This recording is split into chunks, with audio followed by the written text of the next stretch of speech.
Si je dois donner une réponse claire, parce que dire oui pour les deux, c'est trop Bien facile. sûr. Je dirais qu'on est quand même un petit peu plus à la recherche de profils jeunes dans du salariat, D'accord. parce que les candidats vont au final pas réussir à se projeter sur une structure qui va leur demander un rendement bien précis, Bien sûr. qui sera peut-être au détriment d'une qualité de service, une qualité de travail.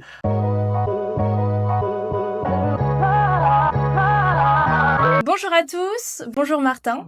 Merci d'être avec Salut nous Cassandra. aujourd'hui dans cet épisode du coup des consultations. Aujourd'hui, on va parler du recrutement d'un point de vue recruteur. C'est un peu justement ton expertise. Est-ce que tu peux déjà dans un premier temps te présenter ton rôle chez Jobber, etc. Ouais, bien sûr. Moi, je suis business developer chez Jobber, uniquement sur la partie dentaire. Ouais. Donc, c'est moi qui essaye de recenser un maximum d'offres chez Jobber Group pour permettre à nos recruteurs de pouvoir accompagner l'ensemble de nos dentistes dans toute la France. Ok. Et donc au quotidien, c'est un peu quoi ta journée type par exemple sur ce poste? Ma journée type, ça va être déjà beaucoup d'échanges avec mes collègues consultants Ouais. qui vont orienter leurs besoins, qui vont eux-mêmes me dire, Martin, j'ai typiquement aujourd'hui là, on vient de me voir pour me dire, j'ai 3 dentistes sur Toulouse qui Mm. sont à la recherche et on n'a pas assez d'offres à leur proposer Ouais. à Toulouse. Donc moi, mon objectif, c'est d'essayer de, on va dire, reboucher un peu les trous et de donner un maximum de visibilité aux candidats qu'on accompagne sur les offres qu'on pourrait leur proposer en France. Ok. Du coup, toi, t'es vraiment assez régulièrement au contact des recruteurs. Qu'est-ce que tu as pu remarquer un peu sur le secteur de la santé, donc du médical, du dentaire, pardon, en particulier? Est-ce que tu as remarqué des biais, des erreurs qu'ils font régulièrement quand ils cherchent à recruter un spécialiste dentaire, ou pas forcément? Enfin, quelle est un peu ta vision du secteur du recrutement dentaire actuellement? Alors, c'est assez particulier. On a beaucoup au final, d'angles, on va dire, ou de façons de voir les choses chez nos clients.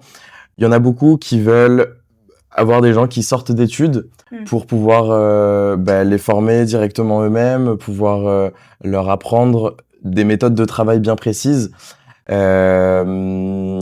on a d'autres clients qui ont eux des méthodes pour recruter qui peuvent être parfois un peu à l'ancienne. Je sais que nous déjà on est présent aussi sur les sites d'offres d'emploi qu'on connaît tous comme ABCDent, l'ONCD et même au final beaucoup de groupes Facebook où on retrouve des annonces Mm. entre dentistes. Et c'est vrai que nous par contre on se présente bien en tant que recruteur. On essaye de les accompagner, de leur proposer de partager leurs offres sur d'autres moteurs de sites d'emploi Ouais. sur lesquels qui sont spécialisés pour les métiers de la santé et plus particulièrement parfois aussi pour les métiers des dentistes. Donc on essaye de les orienter pour pouvoir que au final que leurs offres aient plus d'impact, qu'elles aient plus de visibilité et essayer d'attirer tous ces jeunes dentistes. Bien sûr, l'objectif pour nous, c'est de recueillir les critères Mm. de nos clients pour pouvoir identifier les profils qui correspondent. Mais parfois, une annonce tournée d'un tel ou d'un angle ou d'un autre angle peut plus facilement attirer l'œil que d'autres. D'accord. On demande aussi beaucoup d'avoir des photos, des visuels, surtout quand les cabinets Ouais. sont jolis. Mm. Ça donne envie et ça suscite de l'intérêt chez les dentistes.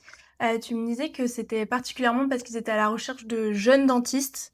Est-ce que tu sais s'il y a une raison ou pas à cela, actuelle ou, c'est parce qu'en général, c'est ceux qui sont le plus, attirés par ce genre d'offre, Comme ce que j'ai rapidement expliqué, il y a beaucoup de responsables de structures ou alors de personnes qui ont de l'expérience, qui cherchent à recruter des personnes plus jeunes, qui sortent de formation, parce qu'ils savent qu'ils n'ont pas forcément d'habitude de travail, que D'accord. rien n'est ancré, et donc ils vont pouvoir leur apprendre et leur transmettre leur Mmh. méthode à eux, et essayer de créer une symbiose entre Des eux sortes de et tutorats un peu les 2. exactement, OK. exactement. Et puis généralement, on peut aussi voir des collaborations comme ça qui perdurent dans le temps et qui deviennent au final, qui passent du statut collaborateur à associé, Ouais. associé minoritaire dans un premier temps, et puis après, ils prennent de plus en plus de parts dans l'entreprise. Donc le fait aussi de transmettre un savoir-faire, ça permet aussi de entre guillemets fidéliser,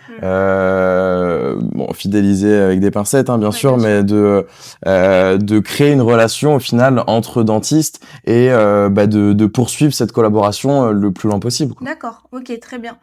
Et du coup, quand tu me dis qu'il y a pas mal de structures qui recherchent, de jeunes dentistes et cetera, en général, on est plutôt sur quel type de structure? Est-ce qu'il y a aussi du libéral ou c'est uniquement du salarié? Enfin, comment ça se Bien sûr. constitue? Si je dois donner une réponse claire, parce que dire oui pour les deux, c'est trop Bien facile. sûr. Je dirais qu'on est quand même un petit peu plus à la recherche de profils jeunes dans du salariat. D'accord.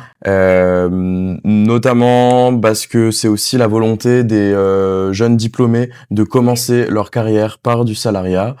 Pas tous, hein, bien sûr, Mmh. mais généralement le libéral vient un petit peu après. OK. Maintenant, évidemment, ça veut pas dire que On en fait pas du des tout. libéraux, voilà, Mmh. exactement. Donc il y a aussi des cabinets libéraux qui sont à la recherche de jeunes profils, mais on va dire que la plupart du temps, ça reste quand même dans les centres D'accord. où ils ont, on va dire que les centres sont peut-être un petit peu moins regardants sur l'expérience Ouais. que doit avoir le dentiste. Et pour exercer dans un cabinet libéral, il faut peut-être avoir un petit peu plus d'autonomie Mmh. et d'expertise, de savoir-faire, d'expérience qu'on peut acquérir grâce à du salariat dans un premier temps. D'accord, très bien.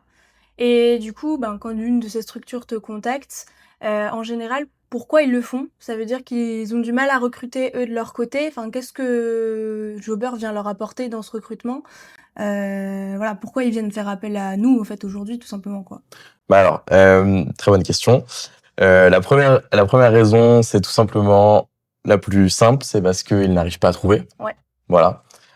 Donc quand une structure a tout essayé, a mis des annonces partout, et ben elle se dit bon ben on va peut-être passer par un cabinet Ouais, spécialisé bien sûr. sur ce recrutement.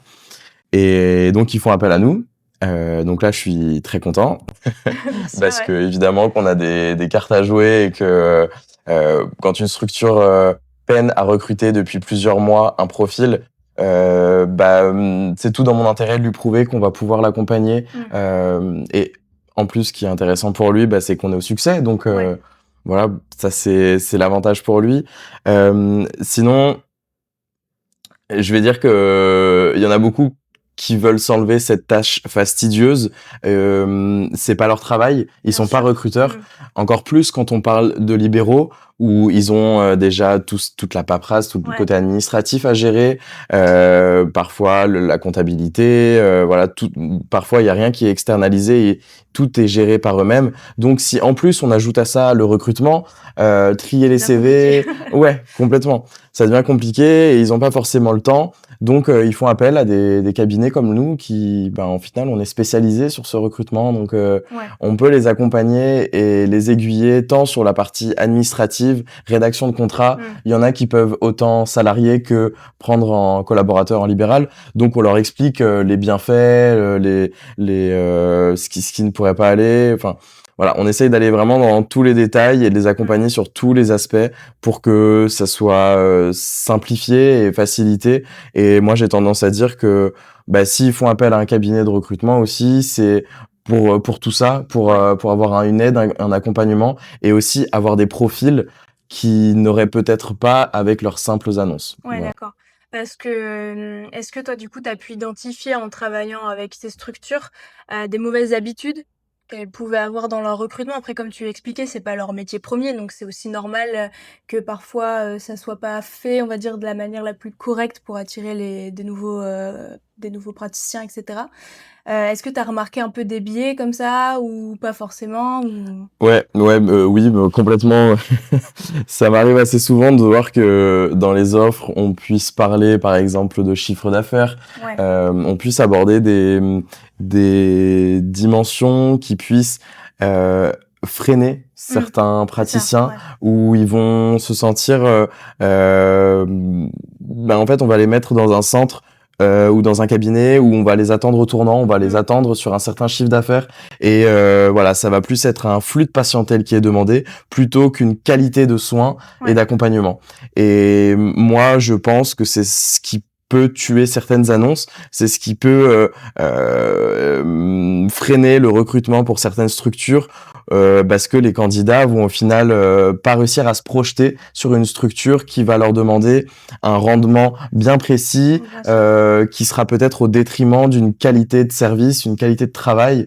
Et ça, c'est pas comme ça qu'on accompagne les structures, en tout cas, qui veulent recruter. Et c'est pas comme ça que nous, on rédige les offres Ouais, pour ouais. ces structures-là.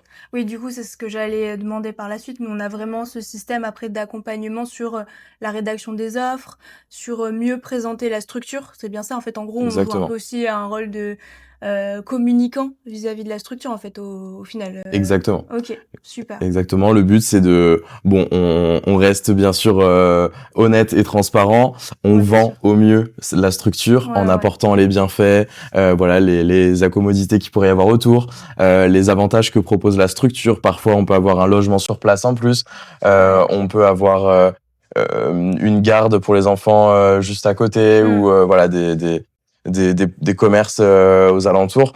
Et tout ça, c'est des accommodités qui facilitent la prise de poste Bien d'un sûr, ouais. collaborateur. Et nous, on essaye de mettre tout ça en avant, bien entendu, tout en restant factuel Mm. sur ce que propose le client. Mais notre rôle est évidemment de rendre l'offre Plus attrayant. plus attrayante. Ok. Écoute, merci beaucoup pour ces réponses. Je te propose de passer à la phase vrai ou faux, où je te pose des questions ou des phrases et tu viens juste me dire si pour toi c'est vrai ou si c'est faux. Ça me va. Alors, première question. Un recruteur peut savoir en moins de 2 minutes si un profil vaut le coup. Faux. En santé, la plupart des recrutements se jouent sur la technique. Faux. Le plus dur, ce n'est pas de trouver des candidats, c'est de les faire aller jusqu'au bout du processus de recrutement. Vrai. Une structure qui répond lentement fait fuir les meilleurs profils. Quand un candidat dit « je réfléchis », c'est souvent non. Faux. Un bon recruteur doit parfois déconseiller un poste. Vrai. En santé, on vend autant le poste au candidat que l'inverse. Vrai. Plus une annonce est jolie, plus c'est facile de recruter. Vrai. Le recrutement, c'est aussi être une sorte de médiateur aussi, et gérer les malentendus parfois entre du coup les structures et les praticiens. Archi vrai. Ouais. Et pour finir, le meilleur recrutement, ça vient vraiment d'un matching qui est 100% humain et pas uniquement via des CV ou des IA ou autre, ce qu'on peut voir aujourd'hui. Complètement vrai. Ok. Super, bah écoute, merci beaucoup pour toutes ces réponses. Merci à toi d'avoir participé à cette vidéo. J'espère qu'on pourra en faire d'autres plus tard. Et écoutez, je vous dis merci à tous du coup d'avoir suivi cette vidéo. Merci à toi, Et Cassandre. je vous dis à très vite. À bientôt.